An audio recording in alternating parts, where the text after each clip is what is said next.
your health has been impacted, that you have been exposed in any way? I don't at this moment, because we're getting a lot of vague reports from the Japanese media. They're telling us this level has reached this, which is this, and that doesn't mean anything to me. I know nothing about atomic science. But some people have explained online that if you're in the current 20-kilometer danger zone, you're exposed to maybe a chest x-ray or 2 chest x-rays or something that's very small. So we're a good 60 miles away from the reactor. So I'm pretty sure we're safe. And we have huge mountain ranges in between us.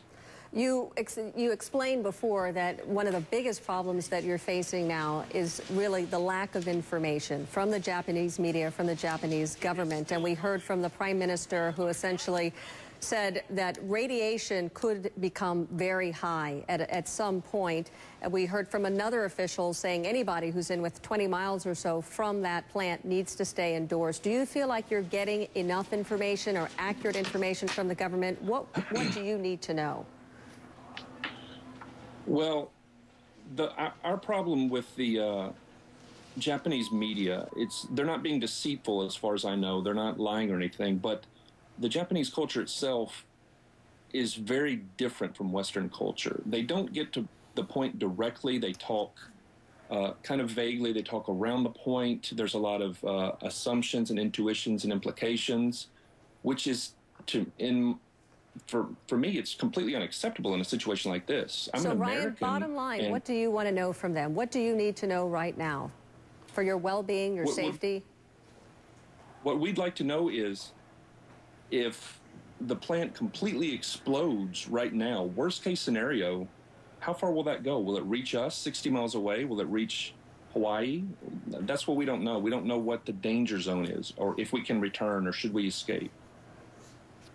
Ryan, we certainly hope that you are safe, that you are out of the danger zone. We're going to try to get as much information as possible about that as we talk to other officials, those inside Japan as well as out. Thank you very much, Ryan. Thank you. Well, days after the disaster struck in Japan, we are getting some amazing new pictures of the tsunami's power. I want you to take a look at this video. It was posted on Facebook and YouTube by an American living in Japan.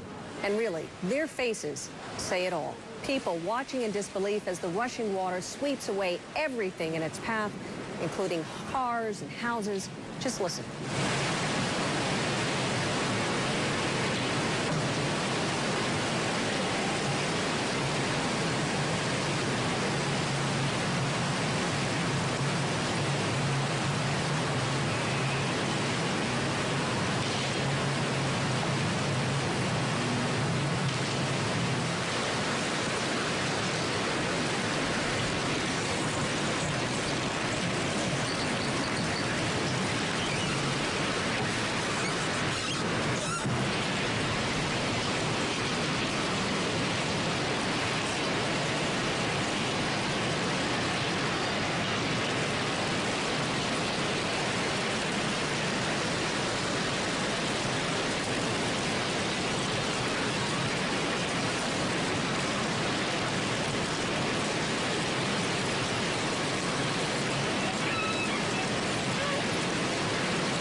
I don't know about you, but you watch this photographer just go up that ramp from level to level. You wonder at what point did he put his camera down and just wonder, it's too dangerous, I got to get out of here, I got to run. Amazing video. You just saw a portion of that, 6-7 minutes or so, uninterrupted, just watching that water, powerful water, that tsunami, take away that whole town.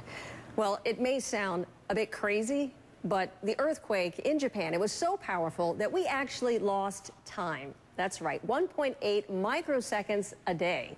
And to explain this, our meteorologist, Jackie Jarris, I don't understand. How is that even possible? It's amazing, isn't it? So the Earth spins around a little bit faster, so we've all lost just a little bit of time. I mean, it's basically inconsequential, but it's amazing to think that, you know, one earthquake could impact really the entire world in that way.